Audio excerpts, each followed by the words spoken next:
Ezequiel capítulo 37. Põe para mim, por favor. Esse culto é mais rapidinho para você que está nos visitando. Ok? Mas bota para mim.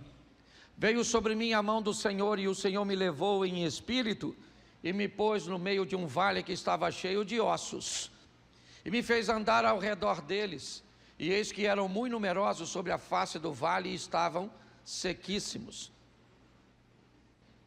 E me disse: filho do homem, poderão viver estes ossos? E eu disse: Senhor Jeová, tu o sabes. Então me disse: profetiza sobre esses ossos e diz-lhes: ossos secos, ouvi a palavra do Senhor. Feche os seus olhos. Senhor nosso Deus e Pai, em nome de Jesus, eis aqui a tua palavra. Continua falando conosco e usa-me como um canal de bênção nessa hora. Em nome de Jesus, em nome de Jesus. Amém, glória a Deus. Amém? Minha proposta é conversar com vocês hoje sobre visão, visibilidade, a capacidade de fazer a leitura daquilo que está acontecendo. Algumas pessoas utilizam de uma diversão que talvez hoje seja menos popular, chamada de caça-palavras. Quem aqui já comprou as revistinhas de palavra cruzada? Isso, boa parte.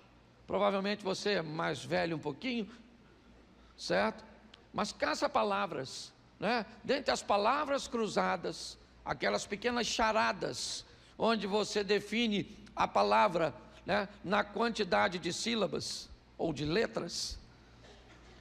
Tinha também uma parte onde estava o caça-palavras.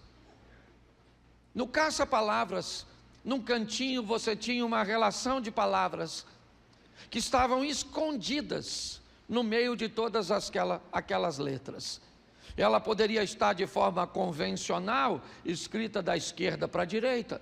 Ela poderia estar escrita, no sistema hebraico, escrito da direita para a esquerda. Ela poderia estar escrita de cima para baixo, de baixo para cima, ou muitas vezes até em diagonal. E muitas vezes, dependendo da dificuldade, do grau de dificuldade,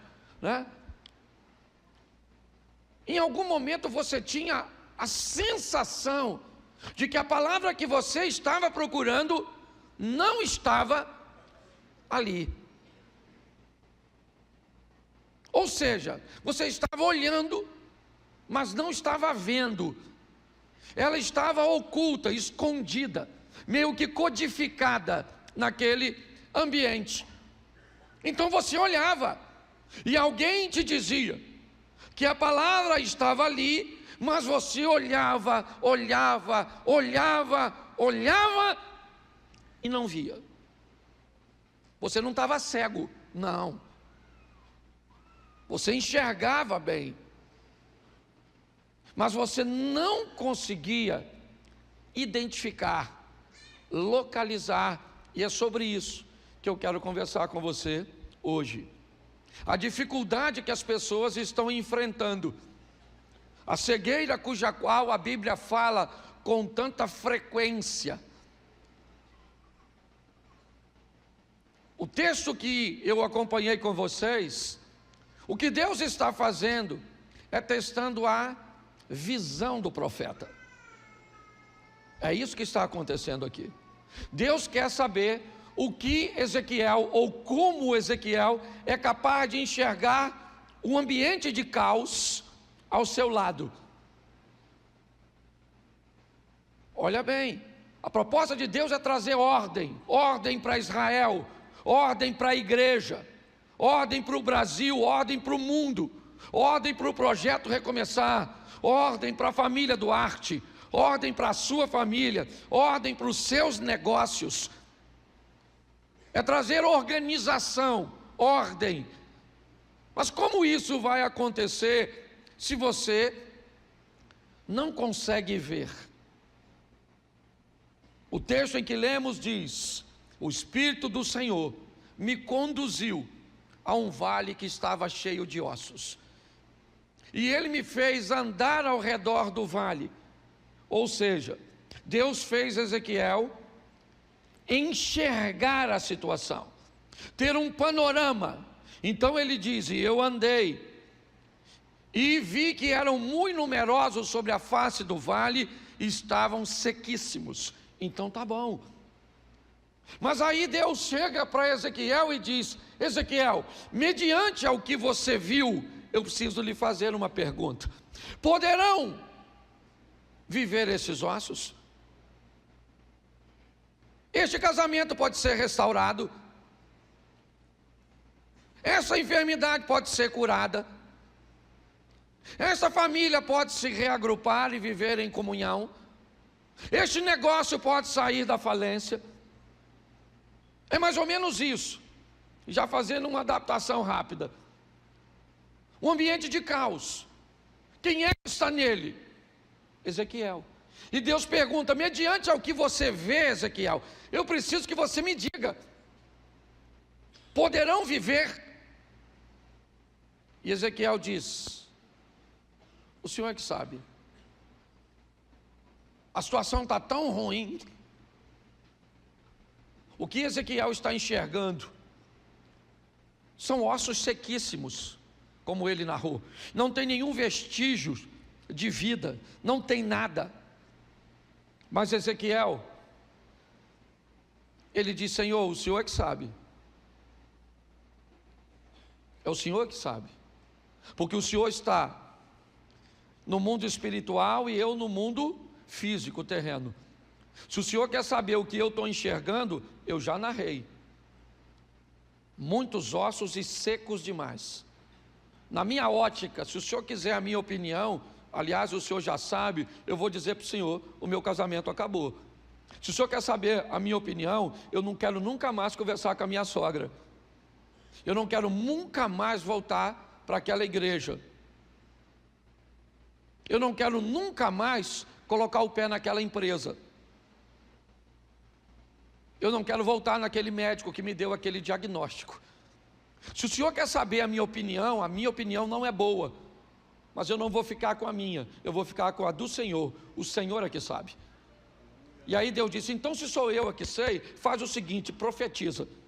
E diz a esses ossos secos, ouvi a palavra do Senhor. Não é a minha, porque a minha vai continuar seca do jeito que está.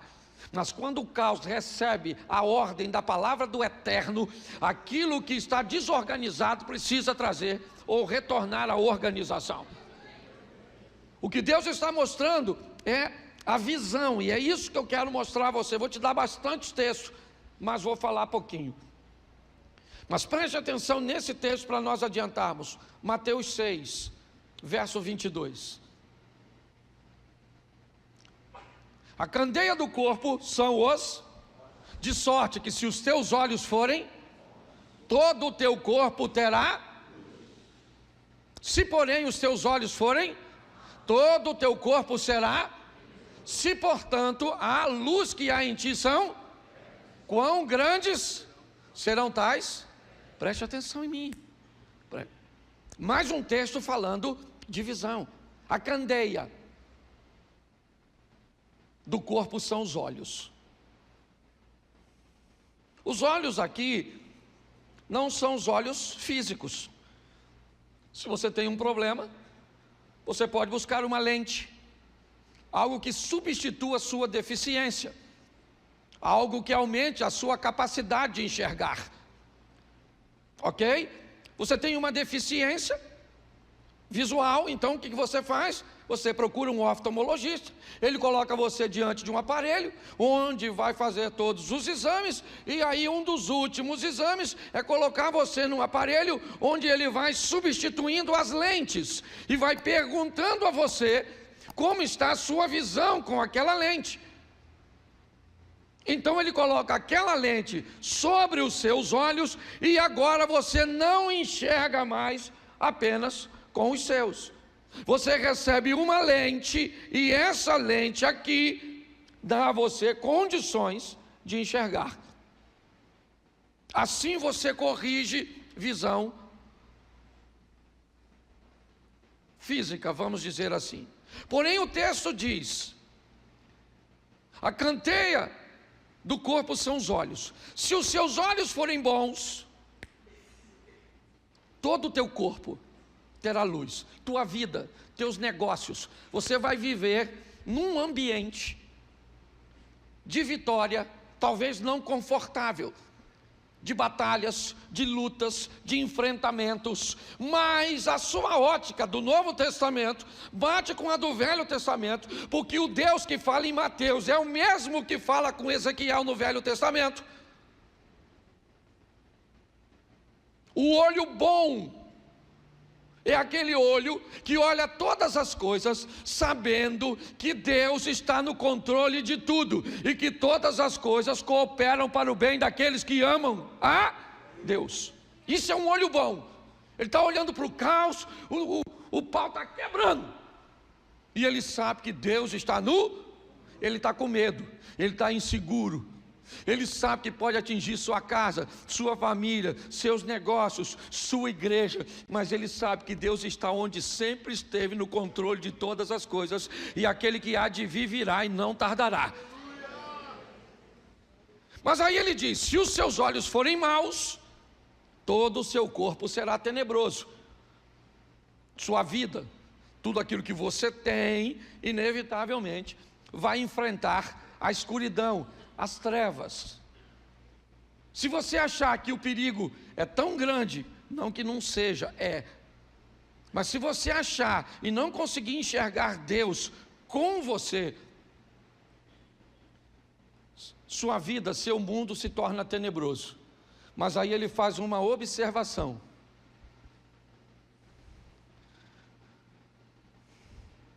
Vamos lá. Se, portanto, a luz que há em ti, aí nós temos um probleminha que é pior.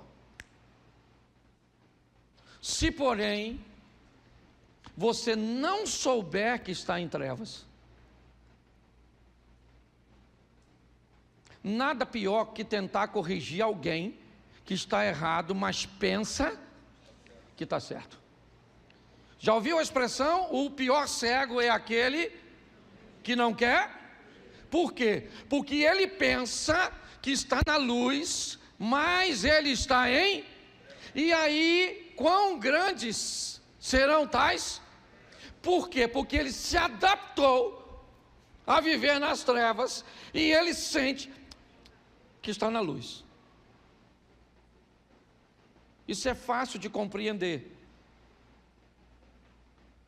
Entre num ambiente de pouca luz e você vai notar que momentos depois, você vai notar que precisa menos de luz, porque seus olhos se adaptaram. É essa adaptação às trevas que anda fazendo com que pessoas não caminhem para a luz. Elas estão se sentindo confortáveis nas trevas, porque conseguem enxergar um pouco. Nós precisamos abrir os nossos olhos o mais rápido possível para entendermos. E aí eu vou te dar algumas coisas que, assim, é bem interessante, né? Eu peguei Marcos 8. Deixa eu colocar aqui, eu não posso citar muito porque o tempo é curto. Marcos 8:18. Tendo olhos não, tendo ouvidos não, e não vos... Bom, vamos ler como uma perguntinha, porque alguns leram no tom de afirmação. Tem aqui, ó. Essa vai... Lê para mim, só para me ver como é que vocês vão ler.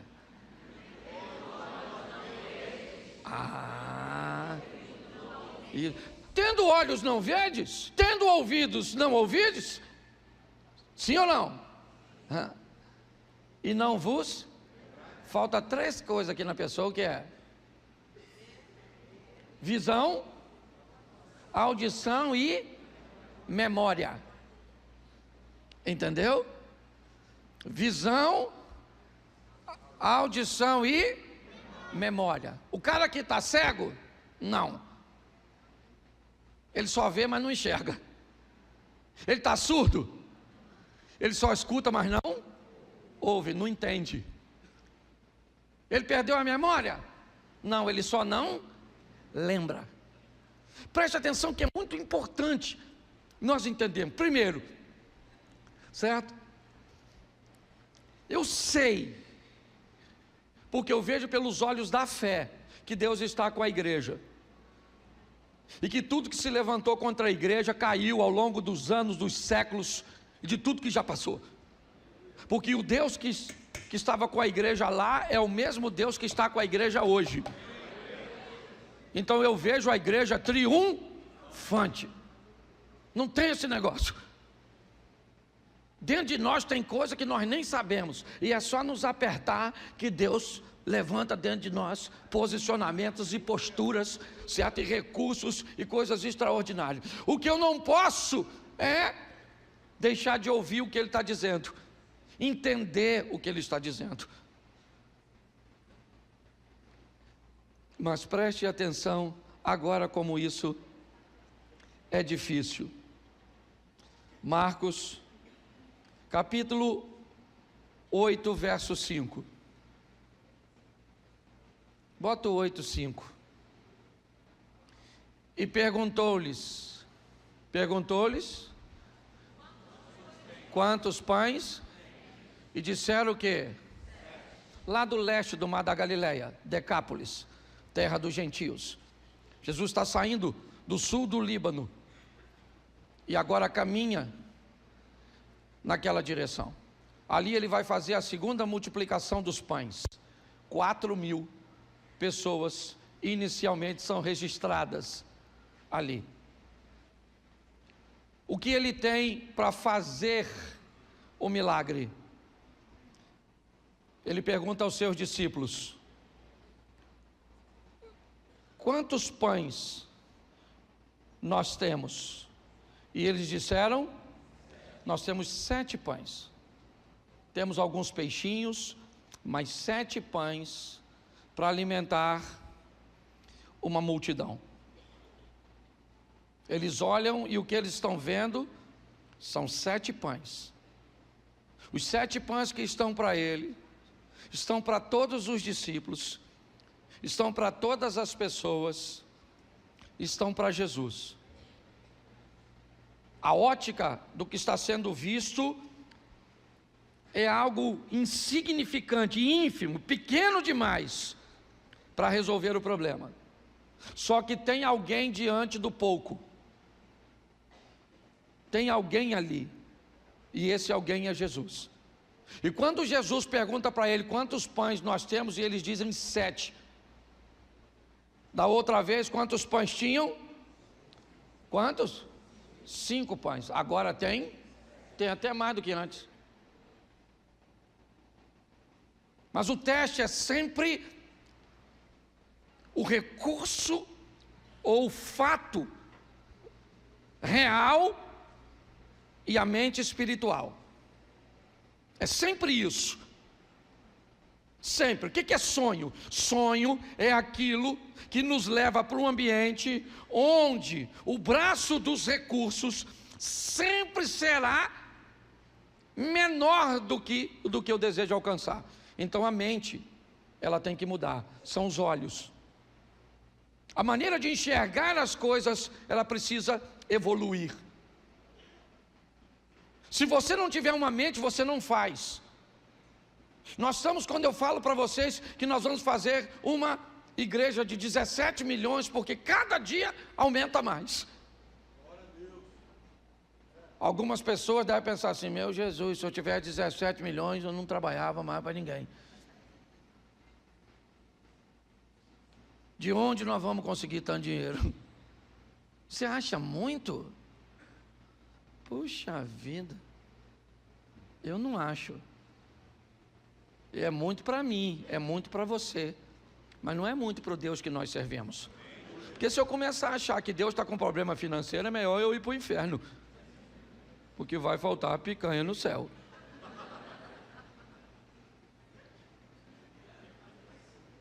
Eu tenho que ter um entendimento, a minha visão. E ele está conversando com os discípulos, ele está perguntando para os discípulos. Ele está expondo a visão de discípulo, não é de não crente. Já já eu vou mostrar para você o do não crente. mas é a visão dos discípulos. Ele olha para os discípulos, certo? E pergunta: o que é que nós temos para alimentar? Porque o assunto em pauta é alimentar a multidão.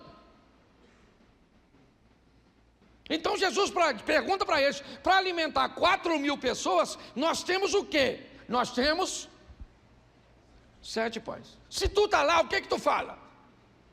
Seja franco. Talvez você fosse pior que os discípulos. Sabe o que você ia falar? Senhor, não tenha nada. Porque para 7.000 ou para 4.000, 7 pães não é nada. E tem gente que já é extremista. Quer saber de uma coisa? Não tem nada. Esse dia eu vivi uma experiência com meu neto fantástica. Meu neto, 3 anos de idade. Ele estava lá em casa. Vamos fazer o avião. Fiz o avião, joguei o avião.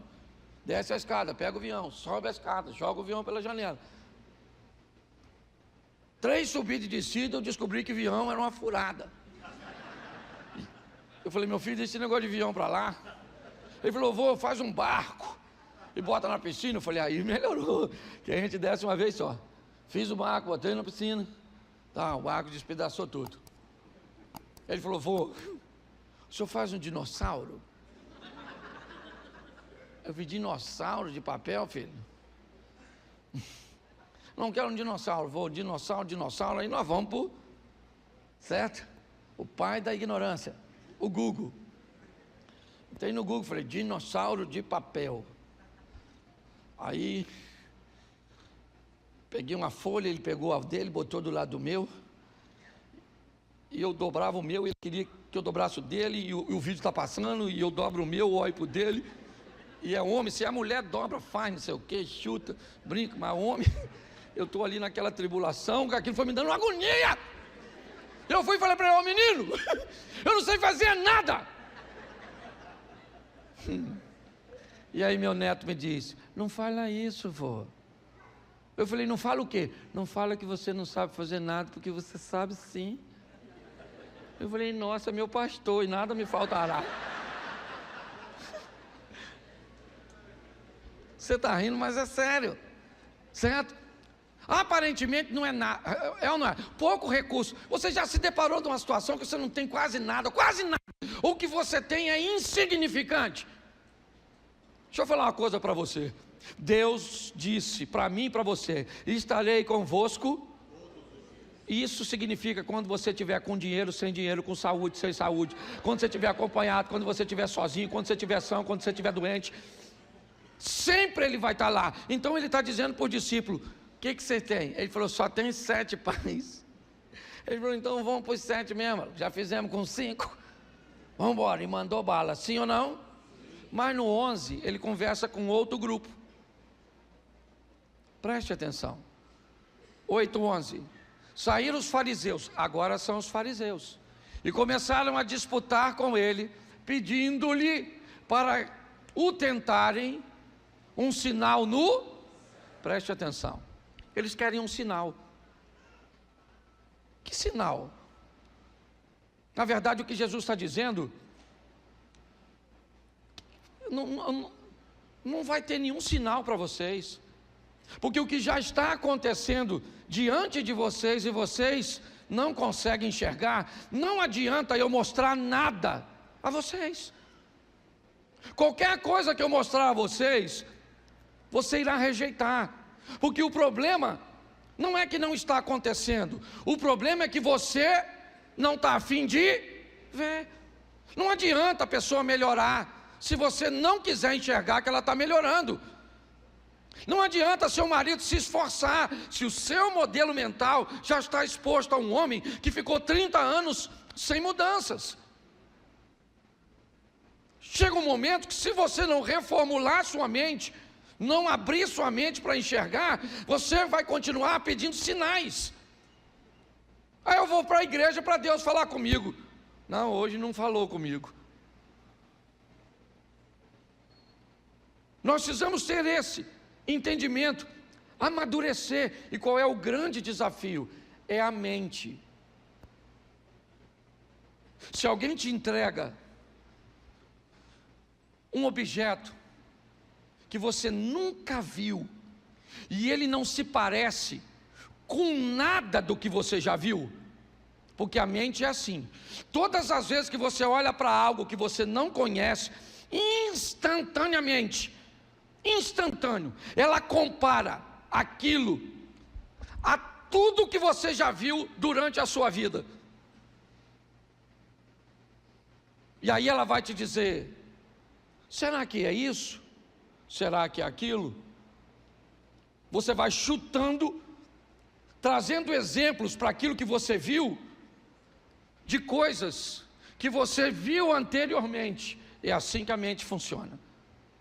Todas as vezes que ela te mostrar algo, que você enxergar algo, que você não tem nada para comparar, sua mente não tem como identificar. Ela está enxergando, mas ela não consegue ver. Por isso que ter experiências com Deus é fundamental.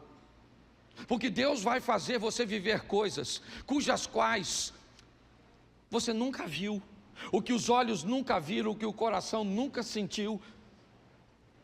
As misericórdias do Senhor se renovam, elas não se repetem. E você está entendendo? Ela se renova, é sempre uma novidade. Então eu preciso ampliar minha mente para viver com Deus. Os fariseus querem sim um sinal. Por quê? Porque não tem, ele está curando,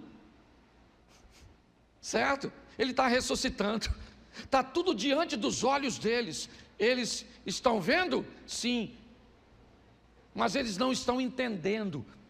Esse é o problema. É isso que faz Nicodemos deixar sua posição e encontrar com Jesus de noite, porque a mente dele está bugando, ele não consegue entender, tem alguma coisa que não está batendo, não pode. Então ele vai olhar de perto. Mas sabe o que é isso? Verso 14, 8:14, já estou terminando. E eles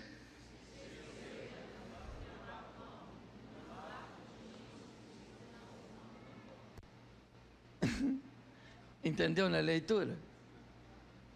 Vamos lá. E eles, e no barco, não tinham consigo, senão, quantos pães ele tinha?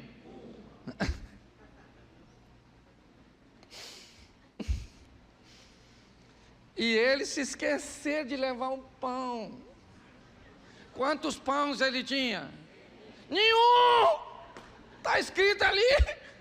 Não tinha consigo, senão nem um pãozinho, não tinha. Não tinha um pãozinho. E aí eu pergunto a você uma coisa.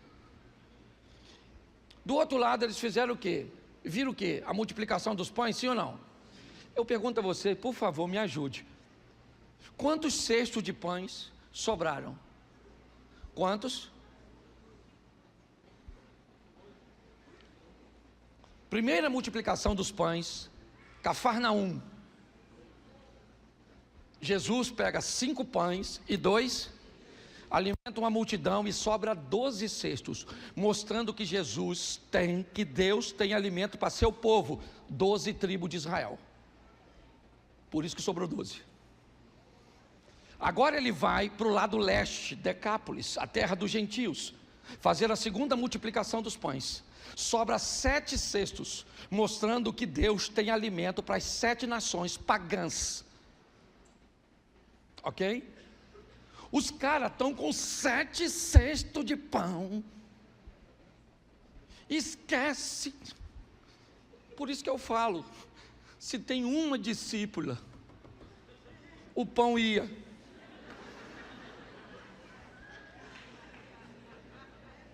Doze homens.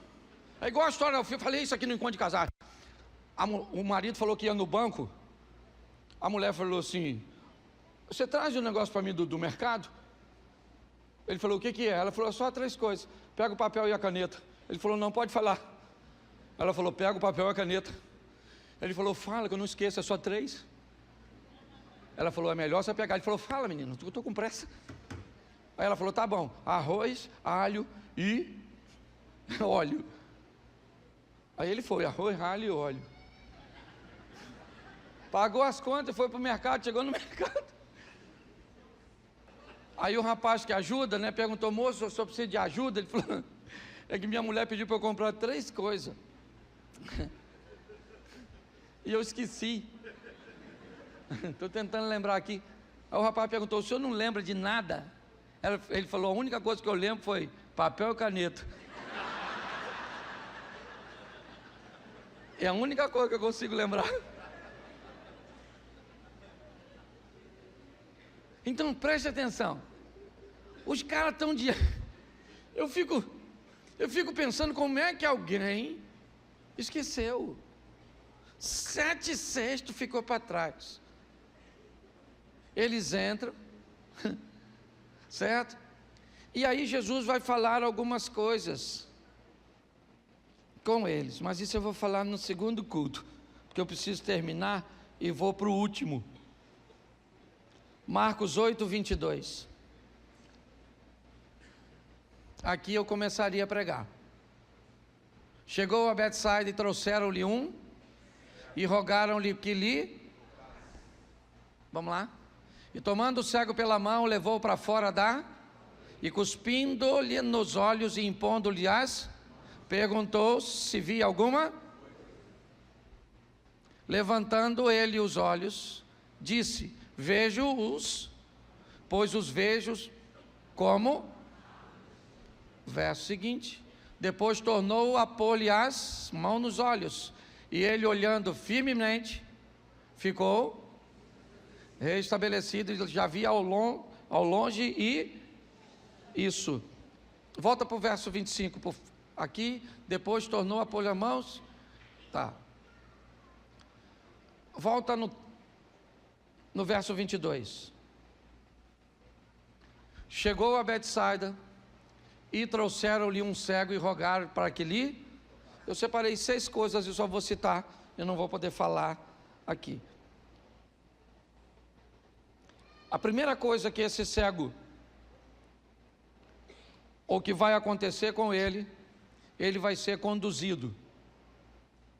Lembra, um cego não pode guiar outro? Então alguém que enxerga precisa conduzir um cego. Alguém pega o cego e leva esse cego para Jesus. Jesus pega o cego que alguém conduziu, tira esse cego do meio da cidade, leva esse cego para fora daquele ambiente, e lá fora desse ambiente, Jesus cospe nos olhos do cego. Aquilo que sai da boca de Jesus, certo? Vai para os olhos do cego, vai abrir. Aqui nós temos talvez o exemplo da saliva comparado com a palavra, o próprio Cristo, o verbo vivo, que vai nortear, que vai clarear, que vai abrir, certo? Ele é a luz do mundo, ele é o caminho.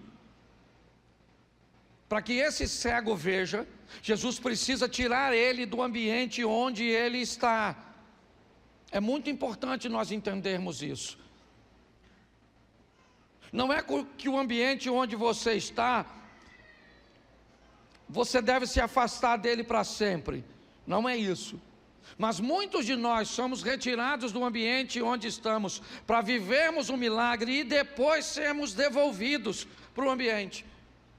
Eu poderia citar inúmeros textos bíblicos, mas eu cito para você José. Chegou um momento que José não podia mais caminhar com seus irmãos, não cabia mais naquele ambiente. Então ele vai embora para o Egito, se torna um governador no Egito, e agora o ambiente onde ele estava vem para ele novamente.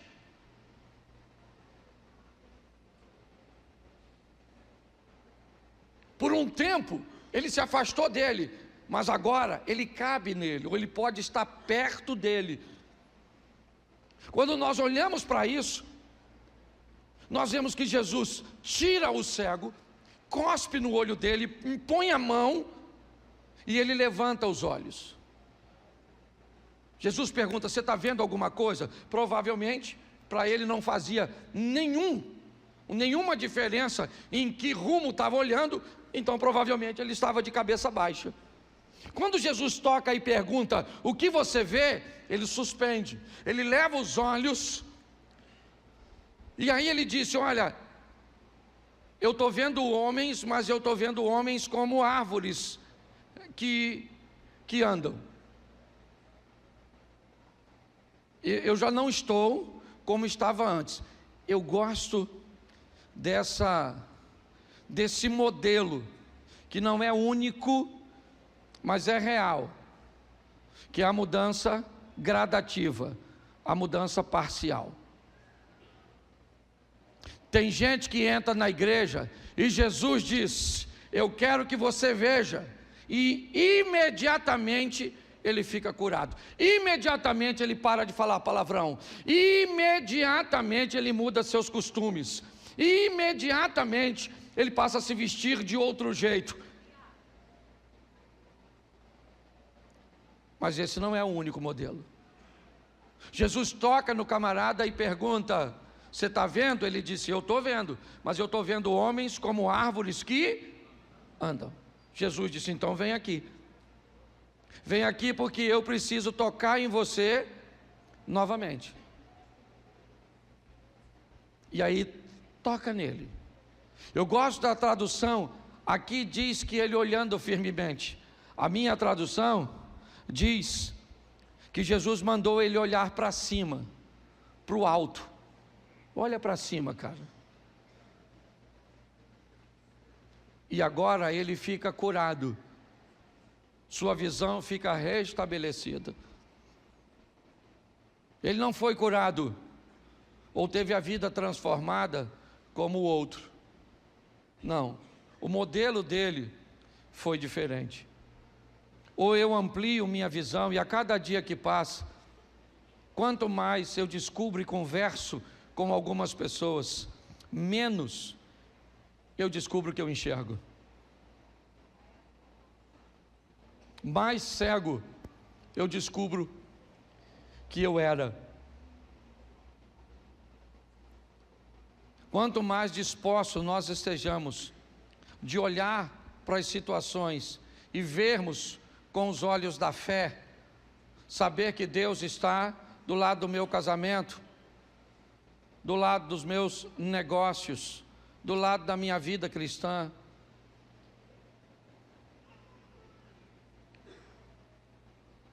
Quanto mais seguro eu estiver disso, eu vou continuar envolto nesse turbilhão de coisas, nesse montão de situações contrárias e adversas, mas a minha visão, ela está sempre focada e sabendo que Deus está no controle de todas as coisas. Eu sei que não é fácil, irmãos. Eu sei que tem dia que tu não está afim mais de vir para a igreja. Eu sei que tem dia que alguém vai te aborrecer no estacionamento. Seja você um obreiro que trabalha no estacionamento, seja você alguém que quer apenas estacionar seu carro, mas que o caminho se cruzou de duas pessoas, que uma não estava bem e às vezes a outra também não, e ali você teve um aborrecimento. Você pode ter um aborrecimento no seu trabalho, você pode enfrentar dificuldade no seu casamento, e aí você olha e diz: quer saber de uma coisa? Eu acho melhor eu parar com essa situação, eu acho melhor eu jogar tudo para o alto. Eu posso falar isso que eu sou pastor, e tem dia que eu penso assim. Tem dia que eu olho, é tanto problema para resolver, é tanta coisa para enfrentar, que a oração que você dá vontade de fazer é falar: Jesus, o senhor não tem como voltar hoje, não. Se o senhor pudesse voltar hoje, era um alívio tão grande para mim, porque não é fácil para ninguém. Mas eu não posso olhar dessa maneira, e nem você. Nós não podemos olhar para nada com uma visão de pessimismo. Nós temos que entender que Deus é fiel. Ele prometeu, Ele vai fazer. Então não deixe nada cegar você. Não olhe para o seu casamento como se ele tivesse terminado. Não olhe para as pessoas dando a elas uma sentença que não tem mais jeito para ela. Se os seus olhos forem bons, você leva a sua vida, seu corpo, para a luz. Eu queria que você ficasse de pé nesse momento.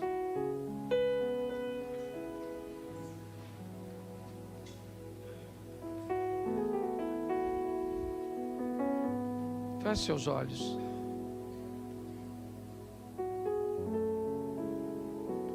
Senhor, há um propósito,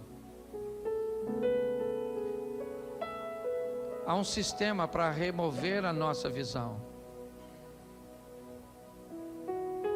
para nos impedir que vejamos de forma nítida, para tentar fazer com que vejamos o que eles querem que seja visto, que acreditemos em informações estabelecidas em laboratórios. Nos ajude a viver neste mundo, Pai, como a Tua palavra nos ensina. Não vos peço que os tire do mundo, mas que os livre do mal. Nos dê visão, ó Deus, e não visão humana, porque essa está boa.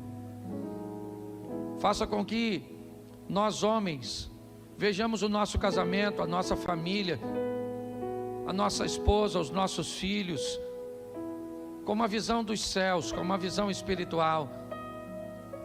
Nos dê condições de olhar para o Brasil e ver o Brasil por uma ótica espiritual, com os olhos da fé. Olhar para a igreja, olhar para essa sociedade, olhar para os casamentos, olhar para as escolas e o sistema de ensino, olhar para o sistema de segurança, para as polícias, olhar para o poder jurídico, ó Deus, para os homens que são responsáveis por fazer justiça, olhar para os hospitais. Senhor, em nome de Jesus, nós somos a Tua igreja e nós somos da fé.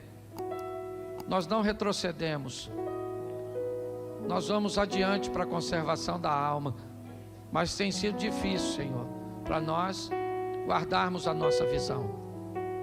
Por isso, ó Deus, em nome de Jesus, que tenhamos uma semana extraordinária, que tenhamos uma semana de boas notícias, uma semana de bons negócios, que a Tua boa mão poderosa esteja conosco e que nada possa apagar a nossa visão de que o Senhor é o mesmo ontem, hoje e o será eternamente. Abençoe a cada lar, a cada família, a cada casamento. Que o grande amor de Deus, nosso Pai, a graça de nosso Senhor e Salvador Jesus Cristo e as doces consolações do Santo Espírito de Deus seja para com todo o povo do Senhor, e todos digam: A vida muitas vezes se apresenta como um grande desafio, repleta de situações que parecem impossíveis de resolver. Talvez você esteja olhando para o seu cenário atual e se perguntando: de onde vem tanto caos? De onde vem tanta bagunça? Minha vida está uma desordem, está cheia de perdas, cheia de problemas.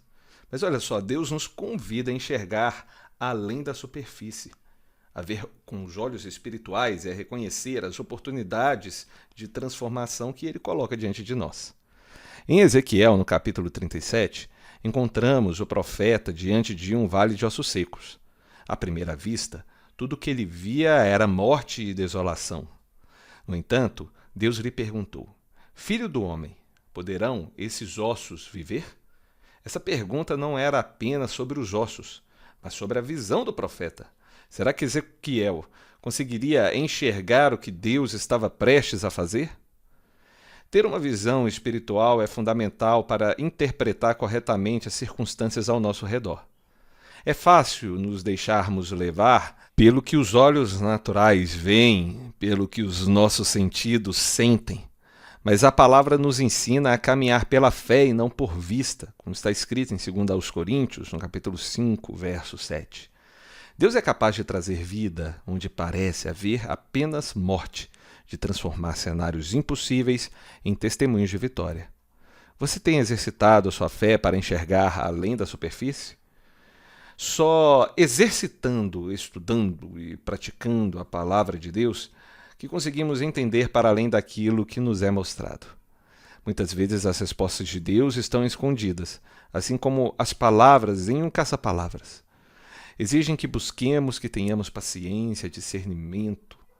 Ezequiel precisou ouvir atentamente a voz de Deus e obedecer, profetizando sobre os vales de ossos secos.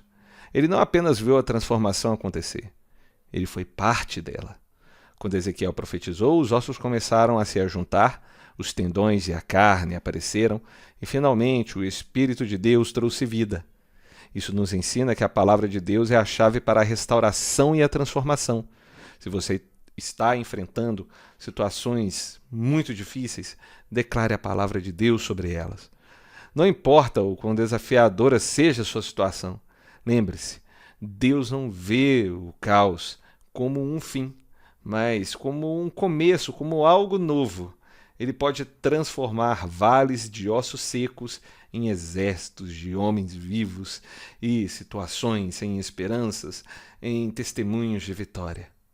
Seja qual for o teu vale, o vale que você está passando hoje, peça a Deus que abra os seus olhos espirituais. Confie nele, declare sua palavra e veja além da superfície para enxergar a obra que ele está realizando em sua vida. Me diz o que você achou dessa mensagem. Você gostou? Então escreva nos comentários aquilo que Deus falou no seu coração. E se você ainda não é inscrito nesse canal, aproveite para inscrever-se agora, porque isso nos ajuda muito e vai te ajudar também a não perder nenhum vídeo que a gente posta aqui. Beleza? Deixa o seu like também, compartilhe esse vídeo com alguém que você ama. Que Deus te abençoe fortemente. Um grande abraço